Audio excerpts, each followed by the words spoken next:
तो हरपाल नाम के एक भक्त थे भगवान के, खूब भजन करते थे, खूब साधना करते थे, नाम जप करते थे, कथा सुनते थे, राधा कृष्ण। लेकिन वो ब्याह नहीं कर रहे थे। क्यों? उनकी इच्छा थी कि जैसा मैं भजन करता हूं, जैसी मेरी भक्ति है, जैसा मेरा भाव ठाकुर जी के प्रति है, ऐसी कन्या मिले तो मैं ब्याह करूंगा, नहीं तो जीवन भर ऐसे ही रहूंगा। तभी उनके किसी रिश्तेदार ने आकर के बताया, बोले तेरे लायक कन्या मिल गई मुझको। तो हरपाल जी बोले क्या क्या गुण है उस कन्या का? बोले उस कन्या ने शर्त रखी है, मैं उसी से ब्याह करूंगी जो रोज 1000 संतों को प्रसाद पवाता हो। हरपाल जी बोले अब तो मुहूर्त भी नहीं निकलवाना, कल ही ब्याह करवा दो मेरा। ऐसी कन्या से तो मैं बिना मुहूर्त के ब्याह करूं। मुहूर्त उसके संग देखा जाता है जिसके संग यह संकोच हो या फिर यह दुविधा हो कि पता नहीं जीवन कैसा चलेगा। इससे तो मुझे भरोसा है बढ़िया जाएगा मेरा जीवन, इसी से ब्याह करा दो। कन्या ने शर्त रखी, हरपाल जी हम आपसे ब्याह तो कर रहे हैं पर हमारी शर्त मंजूर है ना, रोज 1000 संतों को प्रसाद पवाना पड़ेगा। बोला मैं निश्चित करूंगा, आप ब्याह कर लो। और ब्याह हो गया। हरपाल जी रोज 1000 महात्माओं को प्रसाद पवाते। प्रसाद पवाने का संकल्प लिया तो जितने आए सबको बैठाने की जिम्मेवारी उसकी। तो हरपाल जी ने नियम ले लिया, रोज 1000 महात्माओं को भोजन कराते। अब 1000 की जगह कभी कभी 1200 भी हो जाते, 1300 भी हो जाते, 1500 भी हो जाते। लेकिन हरपाल जी करते कुछ नहीं थे, कमाई का कोई जरिया नहीं था। केवल दादा परदादाओं की पुश्त से जो उनके पुश्तैनी धन था उसी को ही खर्च करते जा रहे थे। 1 साल तक बढ़िया चला, 1.5 साल बढ़िया चला, लेकिन 1.5 साल बाद धीरे धीरे धन खत्म होने लगा। जैसे ही धन खत्म होने लगा हरपाल जी बड़ी चिंता में आ गए, क्या करें। पत्नी को नहीं बताते थे, क्यों? बोले इससे तो शर्त लगी, इसको क्यों बताऊं अपना दुख, इससे तो शर्त मेरी यही शर्त थी कि रोज 1000 संतों को भोजन कराना। तो हरपाल जी ने बाहर जाते और दुकानदारों के यहां से जाकर के कर्जा लेने लगे। वो पुराने संपन्न थे तो किसी ने कर्जा देने से मना भी नहीं किया, सब देने लगे। बोले ले जा। इतना कर्जा कर लिया, 6-7 महीने तक कर्जे में भी उनके संत सेवा बंद नहीं हुई। 6-7 महीने बाद मांगने वालों ने मांगना शुरू किया, बोले हमारा दो, हमारा दो, हमारा दो। किसी का नहीं दे पाए तो पूरे नगर में ये हो गया कि भैया हरपाल जी अब पहले जैसी स्थिति में नहीं है, कर्जा इनको देना बंद करो, ये देते ही नहीं है पैसा लौटा करके। सब बिगड़ने लगा, धन नष्ट हो गया, इज्जत चली गई, लेकिन उनकी संत सेवा नहीं रुकी, रोज संत सेवा करते। एक दिन मन में विचार करने लगे अब क्या करूं, अब तो मुझे कोई कर्जा भी नहीं देता, गहने भी सारे बिक गए, धन भी सारा खत्म हो गया। तो हरपाल जी ने मन बनाया कि मैं चोरी करूंगा। आप लोग मत करना ऐसा, चोरी करूंगा। हरपाल जी चोरी करने जाने लगे, लेकिन हरपाल जी का नियम था कि वो किसी के धन की चोरी नहीं करते थे। संपन्न लोगों के घर में जाते थे और उनकी रसोई घर की सामग्री चुरा लाते थे, चीनी, दाल, आटा, चावल, मूंग, नमक, मिर्च, ताकि भंडारा हो जाए सवेरे। इस प्रकार महाराज चोरी होने लगी। एक घर की हुई, 2 घर, अब तो हल्ला होने लगा। बोले कि घरों की सामान राशन चोरी हो जाता है। वो बड़ा विचित्र चोर है, धन नहीं चुराता है, राशन चुरा के भागता है। ऐसी चोरी होने लगी महाराज।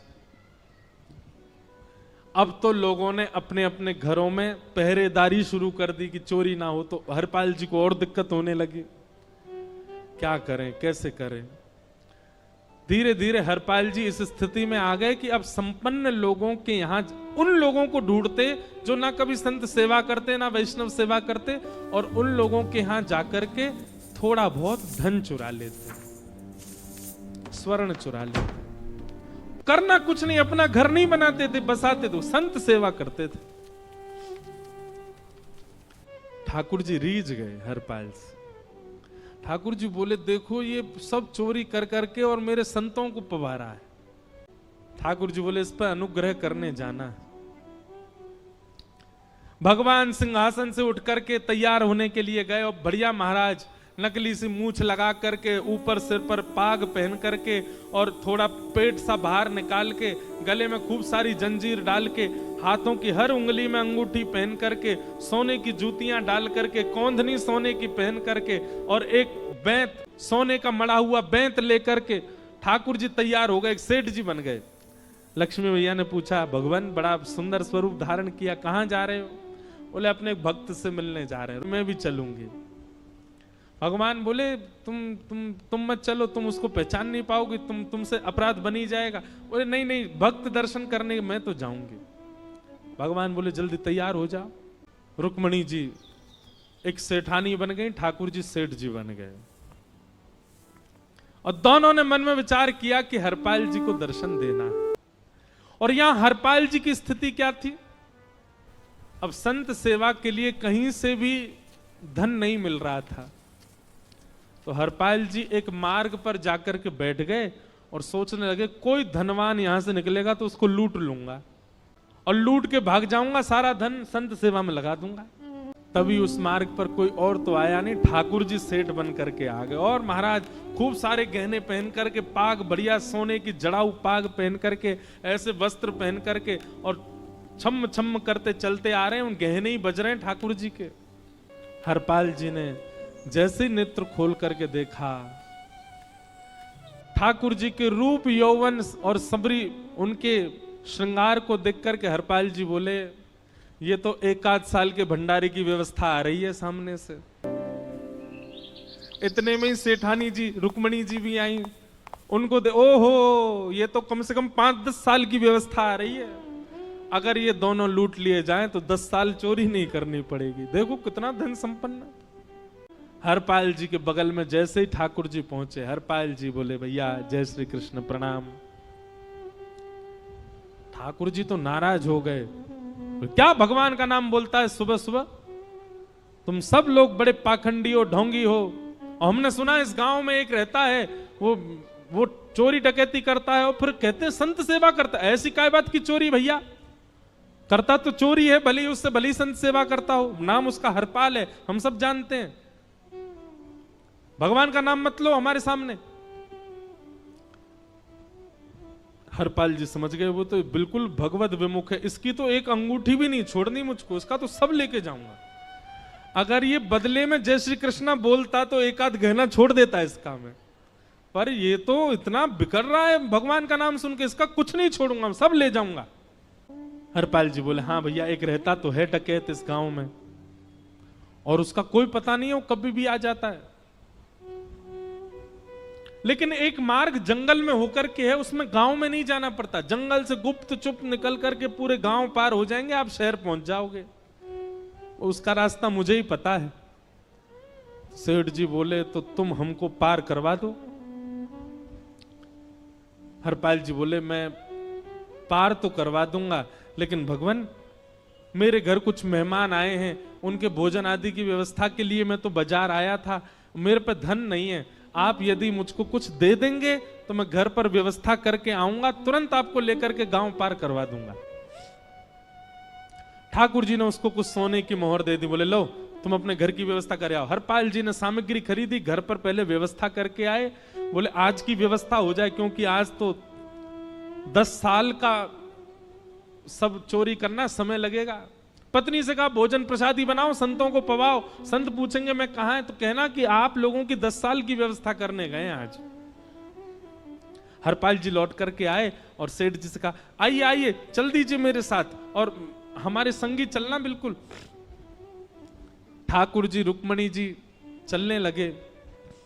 जैसे ही विहंगम जंगल में पहुंचे, भयंकर भयावह जंगल, बीच जंगल में जैसे ही पहुंचे, हरपाल ने पीछे मुड़ करके देखा, दोनों चले आ रहे हैं। तुरंत महाराज वो तो अपने रूप में आ गया, शेर की तरह गर्जना करने लगा, अपनी लाठी धर दी सामने और अपने सिर का स्वाफा निकाल करके सामने बिछा दिया। भगवान जो सेठ जी के रूप में आया, भगवान बोले, भैया ये क्या कर रहे हो? बोले, मैं ही हरपाल हूं। सारे सामग्री निकालो, डाल दो यहां पे, एक चीज भी मत छोड़ना। नहीं तो तुम जानते नहीं हो तुम्हारा क्या करूंगा। ठाकुर जी तो थर थर कांपने लगे। रुक्मणी जी बोली देखो कैसा नाटक कर रहे हैं, रावण के आगे नहीं डरे थे, कुंभकर्ण के आगे नहीं डरे, हिरण्यकश्यप के आगे नहीं डरे, और वो हरपाल के आगे ऐसे कांप रहे हैं। भगवान तो मन की सब समझ जाते हैं, कौन ही मारने, वो तुम भी कांपो क्यों? बोले भक्त है भैया, इसने हमारे लिए सब गवा दिया, हमारे वैष्णव संतों के लिए सब लुटा दिया, इसके आगे भयभीत होने में कोई लज्जा नहीं। लक्ष्मी नारायण दोनों कांप रहे हैं और हरपाल कह रहा सब निकालो, ए सेठानी जी कान के कुंडल उतारो। कान कुंडल उतार दिए, नाक की नथनी उतार दी, सब उतार उतार के धर दिए, हाथों के सब कड़ूला आदि भी धर दिए। भगवान ने भी अपने सब उतार उतार। बोले बैंत कहां लेके जा रहे, उसको भी धर दो। बोले अरे भैया बुढ़ापे की लाठी, हम गिर जाएंगे। बोले कुछ नहीं गिरोगे, धर दो इसको। जीवन में कभी राम ना जय श्री कृष्ण बोलने पे चिल्ला रहे थे मुझ पे, रखो इसको यहाँ पे। सारा धर दिया। बोले बहुत बढ़िया हो गया, अब 10 साल की व्यवस्था हो गई। इतने में भगवान की कनिष्ठ उंगली में एक अंगूठी थी। हरपाल बोला ये कहां बचा के ले जा रहे हो, उसको दो। बोले अरे भैया ये तो बहुत बचपन की हमारी अंगूठी है और ये आज तक हमारी निकली ही नहीं है और ये निकल ही नहीं पाएगी, इसको बाहर हम निकाल ही नहीं सकते, इसको तो रहने दो हमारे पास।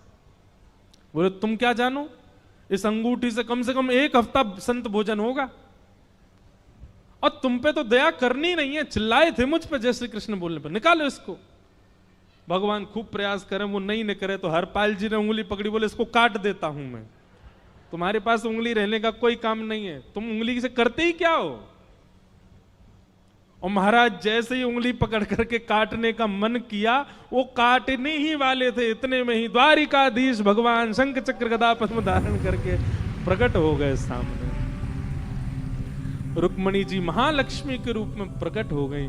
बोले नाथ, बोले हम साक्षात द्वारिकाधीश, ये साक्षात रुक्मणी तुम्हारी भक्ति से प्रसन्न होकर तुमको दर्शन देने आए। हरपाल जी घुटने के बल बैठ गए, रोने लगे, सर रख दिया चरणों में, पटकने लगे। बोले नाथ, मैंने अपने नाथ को लूटा, आज मैंने अपने स्वामी के साथ डकैती कर रहा था, मैं अपने स्वामी की उंगली काटने पर मजबूर हो गया था, इसका मतलब तो मैं पापी हूं। मेरा पाप इतना प्रचंड हो गया कि मैं आपके रूप को नहीं पहचान पाया। भगवान ने हृदय से लगा, नहीं हरपाल, तुमने कभी अपने लिए प्रयोग थोड़ी किया। तुम्हारी पत्नी भूखे सो जाते हो लेकिन संतों को भूखा नहीं जाने देते। ठीक है, उसके लिए भले ही तुमने वह गलत मार्ग अपनाया जो नहीं अपनाना चाहिए था, परंतु उसमें उद्देश्य कोई और तो नहीं था, मेरे जनों की सेवा ही तो थी, मेरे वैष्णवों की सेवा।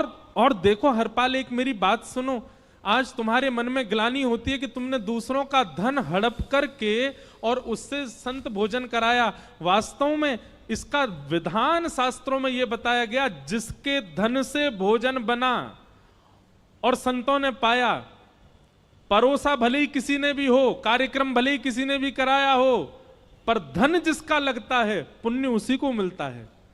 तुमने तो अपने गांव के, शहरों के उन लोग जो कभी संत सेवा नहीं करते थे, उनके धन चुरा चुरा करके उनको पुण्य बांटा है।